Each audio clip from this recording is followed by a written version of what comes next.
If you haven't seen the previous video in this series, follow the link on your screen or click the link in the description or pinned comment below.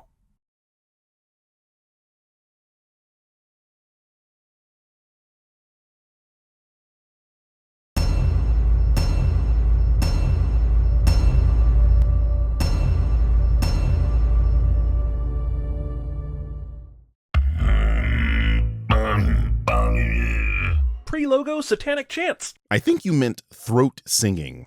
I can see how you got that mixed up with Judeo-Christian fear-mongering. We're white. Their cruelty to my people is all I've known. What a horrible thing to endure. I'm really interested to see how this movie tells me more of her story from her perspective. So the criticism is that we shouldn't get narration from Chani simply because she's not the character the film is focused on. My question is, well, why not? You seem to be operating under the assumption that there are rules to the art of filmmaking, and my friend, with that mindset, you might just end up making multiple hour-long hit pieces on movies. And that's just stupid. Richer than the Emperor himself. Not pictured the Emperor. You may assume the writers would help us associate who anyone is with expositional visuals, but nope, we're thrown into the depths of the desert and forced to survive a barrage of places, prophecies, and people. Putting aside the fact that this series is quite literally that, your criticism rings hollow because you cut the scene in a way where it looks like she's only talking about the Emperor in this monologue. If you let the scene play, the subject of her words is actually the Harkonnens, who are duly pictured. She literally states that the Harkonnens are her enemies, and their pillaging of her home is what made them richer than the Emperor. This is as blatant of a scene manipulation as you have ever had on this channel. When this Fremen emerges from under the sand to kill this person, it's pretty cool, but I don't understand the importance of using foot soldiers to stab dudes when you're about to lay waste to the mining vessel using these plasma laser guns, the destruction of which will kill a lot of people on the ground, including your own soldiers. You're either lying or really, really dumb. And honestly, I can't tell which at this point. That destruction you're referring to is not a result of them blowing up the spice harvesters. You can clearly see they shot missiles at the Fremen, and that's what killed them. What the fuck is this thing? Is it Paulie's Daily Planner? Is this reminding him of that dentist appointment? An evolved Alexa? Or is it just a fancy nightlight? Yes, because advanced technology 81 centuries in the future is somehow sinful because a dolt from the 21st century doesn't understand what it is. I guess we have the answer to what would happen if we took a smartphone back to the Middle Ages. We'd get called a witch and burned at the stake. Notice how they conveniently set this 8,000 years in the future so that you can't verify if anything in this movie is true. We're counting on you, CinemaSins 10,191, to give this a good re-cinning when the time comes. Well, I just got back from there, and they're about as stupid as you are, because what they said was, that technology doesn't exist, and this movie promised me it would. You know, some dumb shit. Why do we have to go through all this when it's already been decided? Ceremony? Weddings. Or funerals. Will Ferrell taught me about those too. Is this asshole eating a spoonful of brown sugar for breakfast? Why do we have time for this shit, CinemaSins? You clearly saw it's some kind of fruit before this scene. Why play games with your audience? Is it because you think they're stupid? For the Imperium, spice is used by the navigators of the Spacing Guild to find safe paths between the stars. Okay, so the uses of spice include preserving life and health benefits, and also, this is very important, interstellar travel! How the f*** does spice do this, you ask? Well, it's easy, you see. Hold on a second. Let me get some notes. I thought the Batman thing was funny, but you don't actually think the spice is, like, actual spice, right? It's the nickname of a psychedelic drug. I mean, you don't think meth is actually ice, do you? Jeremy lacing his lemonade with crank because he thought it was actually ice makes total sense. Anyway, here's the princess explaining how they use spice to traverse space. Spice is vital to space travel. The Spacing Guild and its navigators, who the spice has mutated over 4,000 years, use the orange spice gas, which gives them the ability to fold space. That is, travel to any part of the universe without moving. I see the engineers followed the exacting standards of the historical document Heavy Metal when they created this spaceship. Did Heavy Metal get that design from Albert Spalding as well? You know, when Jessica told Paul that she was glad he got up early so he could get dressed in the ceremonial garb, I really expected something more profound than a zip-up jacket. It's a good thing it's not a zip-up jacket then, isn't it? You know, considering the visible button loop near the top and the chain coming out of it. I saw you lying dead. Dreams Paul Atreides has had about Arrakis, mainly Zendaya, but also this very specific dream about Duncan dying, but no other dream about anything else, I guess. You mean no other dreams that are important in the context of this story? I'm sure the dreams he had about slapping the Bene Gesserit witch on the forehead with his balls isn't something the filmmakers are going to share with the audience. Father, I'd like to ask to join Duncan Idaho on a scout mission to Arrakis tomorrow. I've studied the Fremen language. I'd be an asset. Out of the question. Dude, just tell your dad you've got a huge boner for some chick you kept dreaming about and you want to meet her. He knows your mama's a witch and you probably inherited some of her powers. Go ahead, man, the boner! You gotta tell your dad about the boner! You're probably expecting me to talk about the 3 times Jeremy said boner. You're right. But he's clearly missing the context of the previous scene, which he just talked about. Paul's afraid for Duncan's life, and he intends to prevent his death. That's one of the major reasons he wants to go, to protect his friend. Ain't no one getting a chub for Zendaya. She looks 12. And grandfather fought bulls for sport. Yes. Look where that got him. Wait, was that this person's grave a moment ago? Did they put the cause of death on the top of the casket for all to see? What if someone important died on the shitter, Tywin style? Is that displayed for all? You card-carrying member of the Goof Troop. They're displaying his life, not his death. Thanos is a dick to ancient furniture. How do you know it's ancient? They're rich. They could have bought that shit at IKEA. Don't rich people shop at IKEA?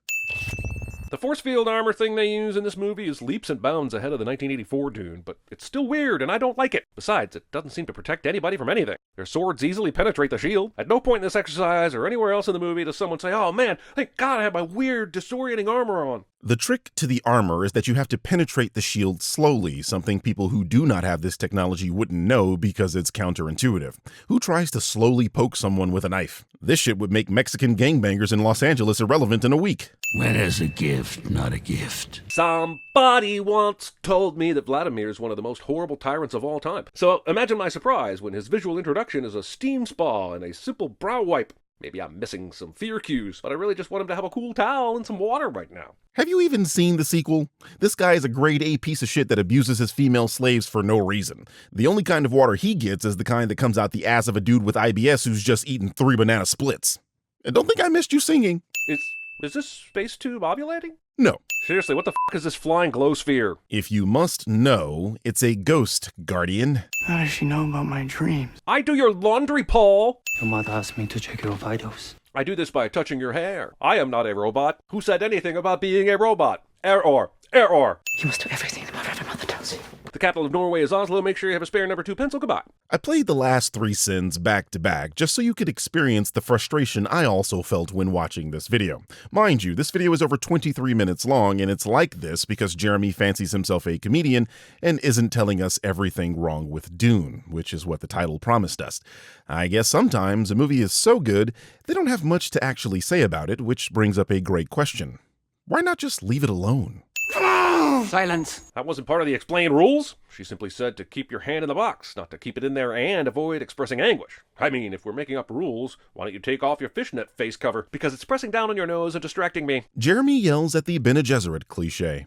We were told to bear only daughters, but you in your pride thought you could produce the Kwisatz Haderach. Look, if you have something in your religion that foretells of the Quizmaster Burt Bacharach, someone has to do it.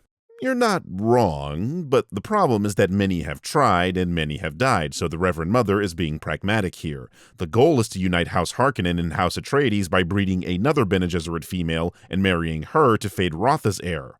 Lady Jessica ruined this plan. Also, I am keenly interested in learning how she could have dictated the sex of the baby just by giving it some thought. You're aware this is a fantasy story, right? Meaning, like most fantasy, there will be things that are not like our reality. In this world, these witches have certain abilities, such as the voice, which allows them to psychically control people, and a device that can make you think you're in pain when you're not. If you've bought that, surely being able to manipulate the sex of a baby doesn't require that much suspension of disbelief. Also, when someone asks you why this movie is so long, remind them that we've spent 20 minutes saying goodbye to a planet. Ironic, coming from the dude that has spent the last 6.5 minutes making stupid jokes when they could have pointed out actual issues with the film in 4 minutes or less. Is that space tube sperming? No. Flying chest penises! Jeremy says boner. What's important to note here is that the locals have been fed a bunch of stories about the One and believe Paul is that guy. That's all you need to know. But this scene takes almost 4 minutes. It takes a whole minute for them to get off the ship, and we see Paul and his mother's entire walk to the thopter. I believe in a movie wanting to take time to breathe, but goddamn.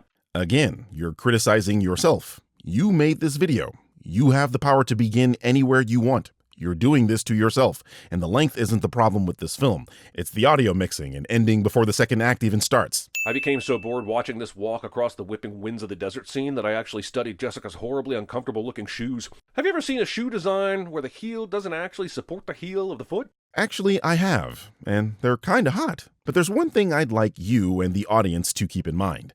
Films are visual mediums. Just as much as they should have an engaging plot, they should also give the audience something nice to look at and use that screen time to properly build the world. Your criticism of this scene falls flat when you realize that Denis is using visual storytelling here, giving us something beautiful to look at while also showing us how desolate and unforgiving Arrakis is. You need the cinema part of your channel name revoked. They see the signs. You see what they've been told to see? Religion. Must resist removing a sin. These drinks every day the equivalent of 5 men, 20 palm trees, 100 lives. We remove them. Save the water. No. These are sacred. Old dream. Oh, old dreams, eh? Yeah, that really clears up the whole issue of keeping trees alive over people. Super get it. Thanks for clearing that up. On a planet that used to be lush and full of vegetation and water, it makes total sense that the inhabitants would want to preserve the only trees that exist there. Like what? Capable of reaching 400 meters in length. That's 1,312 feet, just in case you were wondering. And no, that's not an attempt to say that imperial measurement is better. It's a jab at the movie for using meters to describe the worm's length, and then feet to describe the bush's deep roots in about 30 seconds. So the sin here is the UK? Stellan Skarsgård. Oh, God! Oh, God! Oh! It's a Chris knife. It's sacred to his people. Know what else is sacred to his people? Moisture. But Duncan won't tell you that important bit of information before Stilgar spits and makes everything awkward. Yes, but in what context should that have come up at this point in the film? We, the audience, have been told water is scarce with the tree scene earlier, but Leto should have already been aware of this fact. He would already assume water is important to the Fremen, so why would Duncan tell him something so redundant? The spitting thing, however, would only make sense to explain in the moment, as Stilgar would have to accept Leto as an equal to give it, something he might not have done. Just as with the knife, the topic didn't come up until it was broached. As a narrative device, this allows the audience to become aware of the cultural norms of the Fremen. With your permission, sire, I must check the integrity of your statement. Dr. Kynes has been here for 20 years. Certainly she knows not to approach someone like this without getting permission first. Asking for permission and going to do the thing at the same time is not permission. This is another instance of this film calling back to something from the 1984 Dune, as this exact thing happened in that film, only Dr. Kynes was whiter and malier. I do want to point out the irony of this character not causing the so-called anti-woke crowd to go apeshit like they always do when a character is made black or female. It's almost like race swaps don't matter if the character's race isn't integral to the character, especially when they didn't even know anything about the original character. What would you do if your ornithopter went down out here? You wouldn't want to go down out there. Paul didn't say he wanted to go down out there. He asked what Dr. Kynes would do if she did go down out there. It's called an implication, buddy. She's implying that if you did go down there, you would die. She's answering his question with a warning, is what I'm saying. You see these spotter aircraft looking for worm sign. Worm sign? Yeah, we haven't told you about how any of this works yet, because surviving this planet's most dangerous predator isn't anything to concern yourself with until danger is imminent. To be fair, they're relatively safe inside the aircraft, and danger wasn't exactly imminent up to this point in the film. She was explaining why other aircraft were flying above them, which seems as good a time as any. Worm always comes. Always. They're drawn by rhythmic noises. My question is, why aren't there worms attacking these harvesters almost immediately if that's the case? There are so many worms out here in what I will admit is a huge desert. How can a harvester spend so much time collecting spice at all? As we go later in the movie, we'll find that almost no one can even walk in the desert without a worm attacking almost immediately. This harvester had only recently been dropped onto the sand. They use hit-and-run tactics. Scout out the area for worms, drop a harvester where there is spice, run away when a worm shows up. Sounds cumbersome, but the spice is so valuable, the juice is worth the squeeze. Why don't we just shield the crawlers? It attracts the worms and drives them into a killing frenzy. Almost sounds like you could create a large perimeter of decoys with shields that would occupy the worms while you harvest that sweet, sweet spice. That sounds like a good idea on its face, until you realize doing that runs the risk of the worms consuming the spice that may be in that perimeter, so you then have to have another perimeter. You forget the reason they're even on this mission is because Leto wanted to suss out Dr. Kynes and figure out why they were left with so little equipment in the first place. The point is, they don't have the equipment to run the kind of operation you're suggesting. suggesting. The big discussion around what Atreides inherited when he took over the planet is how the Harkonnen sabotaged their equipment. I'm not sure if that's the case here, but it seems like you test these things before going out, since the sabotage is such a huge problem. As I just explained, they are only now figuring out they've been hosed. They are also on a tight schedule and cannot test out the equipment with what little resources they were left. Is Paul seeing a possible future here? I hope so, because someone needs to prevent people from wearing flip-flops in the desert. That cannot be comfortable. All those tiny sand particles jabbing into your feet? Maybe the Fremen's feet are especially durable, but it's still not a good idea. Trust me. Don't get me wrong. I'm teen wear no flip-flops under any circumstances because ill, but how is that any different to people walking barefoot on a beach? It's just as hot, just as uncomfortable, and yet y'all still do this. I know you're pregnant. You can't know that. I barely know that. It's only been a few weeks. Well, what can I say? No one knows a woman's body better than her own son. This is a yelling at the screen cliche sin, but I'm adding another one because it's another waste of our time, something that isn't explaining the issue with the scene. Paul can see the future. This has been made explicitly clear. What's the problem? This whole conversation is about stuff that the Sardaukar general should already know, and none of it matters. It sounds like normal, get-you-up-to-date movie dialogue, but it's just completely unnecessary. Irony. Okay, so if Leto doesn't see this light on the wall and doesn't go outside to investigate what's going on, then Dr. Yui doesn't get the chance to shoot Leto with this dart. What if he fell asleep before seeing it or turns to the other side? Sure, the attack on Arrakis still happens, but Yui doesn't get to shoot his dart in private and doesn't get to implant the poisoned tooth he's prepared for Baron Vladimir. Yeah, you got it. What's the problem? Sure, Yue wants to kill Baron, but that's a secondary goal. His primary goal of trying to save his wife still works. Well, kind of. What is extremely weird to me during these battles is that I know I've seen a full array of projectile weapons being fired, but ground combat always looks like we're still in the early 18th century or some shit. You're forgetting they have personal shields that block weapons that use high kinetic energy. Melee weapons are far slower and thus more effective against shielded ground troops. The Harkonnens have my wife, Mona. How did the Harkonnens kidnap Dr. Yui's wife without anyone else knowing? Yeah, book lovers, you can allude to the fact that the Baron kidnapped her years ago before Yui even started working for Atreides to turn him against them. But I feel like this movie failed Dr. Yui in some way. Even in the 1984 Dune, he was given more to do and his motives made more sense. Yes, this is a 2.5-hour part one of a movie, but developing his character was essential for this moment. The problem with this line of thinking is the assumption that the vast majority of people who watch this film will have that knowledge prior to watching this film. What I'm saying is, telling the story in this way was a far more effective twist than attempting to give background to Yue prior. That would have painted him as suspicious, and aren't the best twists the ones where... You didn't see that coming? Here's a confusing moment when Duncan leaps out of the sky, beats a few asses, and the remaining troops scamper away rather than rally and destroy their single outnumbered enemy. The Harkonnens are cowards. This also happens in the second. I've never had a highborn. All bad guys are rapists. I wonder how fair this criticism is when Baron Vladimir, and by extension his army, is characterized this way in the book, and the book is from 1965. My point is, you can't send the originator of the cliche because it wasn't a cliche when they did it. Remove her gag. I know that Jessica can use the voice, and that's why she's gagged, and they don't know that Paul can do it, but seriously, why isn't he gagged? The only reason you're asking this question is because you know that Paul can do the voice. From their perspective, what could Paul do or say that would necessitate them going through the trouble of gagging him, too? Here in worm territory, Paul and his mom don't do anything to disguise their movements, and no worms come to attack. It's almost like they're not in worm territory yet.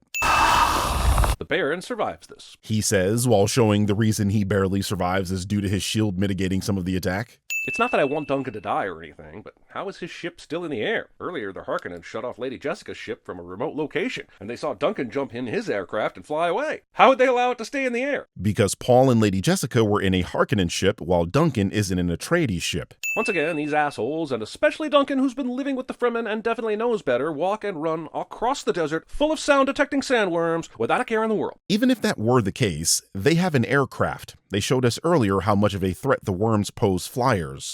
None. Oh look, the bug is back to indicate that Duncan's death is looming. As if we needed the bug to remind us of this fact. As if anyone's going to jab their movie buddies with their elbow and exclaim, the bug, oh it is go time. The ironic part is you just did that. Duncan races into battle and swings his weapon across his enemy's abdomen with a strong thrust, but wouldn't that mean that his blade would have bounced off the shield because he's not swinging slowly? Basically, this entire battle sequence seems to be the shield shrugging off its duties, as if to say, yeah, this guy's a badass, so let's just allow this attack through. You can see that some of the hits are showing up blue and some are showing up red. This indicates that Duncan is trained to deal with these shields and almost certainly slows his attack just enough to let the attack through. The blue hits are him trying to knock an enemy off balance so he can get a red strike in. We all know Duncan is awesome, but these supposed best of the best fighters come to fight him one by one and are taken out like chumps until they finally overwhelm him. There's at least 12 dead Sardaukar here before even more guys show up to finish the job. Okay. There was an earlier line in the film that explicitly stated Duncan and Gurney trained the entire Atreides army. It makes sense that he's better than these guys. Paul allows the Thopter to go into a free fall, and it's out of control. Now, the movie cuts to this person playing a palm-sized xylophone. Look, I don't know what it is, and you don't either. Shut the up. Anyway, after this scene, it cuts back to the out-of-control Thopter and Paul basically sleeping. Then an alarm wakes him up, and he says, "We're above 5,000 meters. But how are they above 5,000 meters after falling that far? Do you know that's like 3 miles in the air? Were they ever 3 miles up in the air? And they've been free-falling. What the shit is going on? Well, if you'd shut the hell up and pay attention to the scene, the voices were telling Paul to let go of the controls, meaning there was a future where giving up control and riding the sandstorm would work. They weren't falling. They were flying with style. Casually played with balls. That's not a sin in my book. They're often neglected. Nothing survives such a storm. They're dead. I agree, Drax, but you've just fallen victim to the bad guys. Think the good guy couldn't possibly have survived that cliche. You're kind of a dick for not keeping some people behind to investigate whether he died or not. You just got done complaining about that scene. Now you're chastising someone for not flying into 800-kilometer-per-hour winds? That's almost 100 miles an hour, right? Stupid metric system with your Greek prefixes. Speak Latin like a real man. We're about to enter worm territory. We can't walk like regular humans. Even though we did so successfully a couple times already. This is literal proof that they were not yet in worm territory, you simpleton. A man with half a brain would have gone back and revised the script, but you only have a gram of a brain. You see? That shit ruined my joke. Stupid metric system. The worm stops attacking Paul before we ever hear the thumper, and my question is, why? Did the rock stop the sandworm? Does the worm somehow know Paul's a messiah? There seems to be this epic exchange between the two, and people are watching in the distance, but no one mentions it in the following scene. So I guess a worm suddenly halting its attack isn't all that impressive, in which case, why is scene? They quite literally explain that Jameis's thumper is what caused the worm to stop attacking Paul. The worms are blind, my guy. He's not having a moment with something he can't even see. You will have your own molar pistol when you've earned it. Give it to me. If I'm reading this movie correctly, nobody's ever earned this pistol because I've never seen anyone shoot one. It's been all swords up to this point, with a sprinkling of hunter-seekers, darts, and laser beams. It's almost like they can't use guns against people with shields. Look, I know Paul Atreides, much like Neo before him, is the one. I know he's been training with some very well-regarded Jason Momoas in his lifetime. But Duncan, when talking about fighting one of the Fremen, said, I've never come so close to dying. There's no finer fighter in the Imperium. And I think we're supposed to believe Duncan is the best fighter in the whole Dune universe, especially after he laid waste to nearly 20 Sardaukar in a previous scene. So that Paul survives this seems like some supreme bullshit, even if he maybe has a Sherlock Holmesian way of figuring out his opponent's fighting moves. What Jeremy isn't showing you is that Paul can see the future, and the movie explicitly shows a scene of Paul losing to Jameis in a vision which allows him to counter his attack. This is only the beginning. You, Zendaya, are you threatening me? The ending of this movie is just as I feared. Talk about lines that did not age well. You know, like Mitch McConnell's neck.